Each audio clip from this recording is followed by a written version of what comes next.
खुर्ची आपण नवीन आणायला गेलो तर 1200 रुपये देते मॅडम. प्रत्येक खुर्चीचे 1500 रुपये रिपेअरचे लावते. खुर्ची आपण नवीन आणायला गेलो तर 1200 रुपये देते मॅडम. प्रत्येक खुर्चीचे 1500 रुपये रिपेअरचे लावते. रिपेअरिंग चार्जेस 1500 रुपये पर चेअर महापालिकेकडनंच घेतलेला आहे. काय आहे ह्याच्यात? आणि हे करून असं VIP लोक असं बसणार आहेत?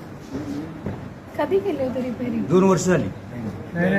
किती फर्स्ट टाइम फडणवीस साहेबांनी 2019ला 100 कोटीतला प्रस्ताव होता. 2 वर्षाने खराब झाला तर भाऊच्या ह्याच्यानं धरले की एसी धरलंय कर ह्याला त्यांना तुमच्या 2 वर्षाच्या 3 वर्षाचे त्यांनी दिलंय की नाही किती टेकणार आणि काय. बरं ते राहू दे मॅडम. आता अनेक दाखवतो. तुम्ही असताना तुम्हाला मी इथं घेऊन आलो होतो मॅडम. साऊंड सिस्टीम मॅडम लाखो रुपयाची नवीन घेतलेली आहे. ती फक्त एक रूम तेवढी उघडून बघा आणि तुम्ही जावा. मी जास्त वेळ खात नाही. लाखो रुपयाची साऊंड सिस्टीम कशी पडली आहे बघा.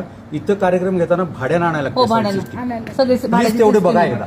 एक रूम तेवढी उघडून दाखवायला सांगा फक्त. ते ऑपरेट होत नाही आणि ऑपरेट करणारे योग्य माणूस मॅडम माणूस द्यायची पण ऑर्डर झाली सगळं झालं. जर आपण 20 किती वर्षापूर्वी 4 वर्ष माणूस येत आहे मॅडम. 20-25 लाख रुपयाची मशिनरी धुळगात पडली आहे. एकदा फक्त नजर टाका तुम्ही. मी काल येऊन फोटो काढले तिथे. असं जर असेल एक कार्यक्रम घेताना बाहेरनं साऊंड सिस्टीम आणायची, इथलं भाडं भरायचं, डिझेल आणायचं. बरं साऊंड सिस्टीम एवढी आपली चांगली असताना का बाहेरनं आणायची? मग हे पैसे आणले का? काय घातले कशाला?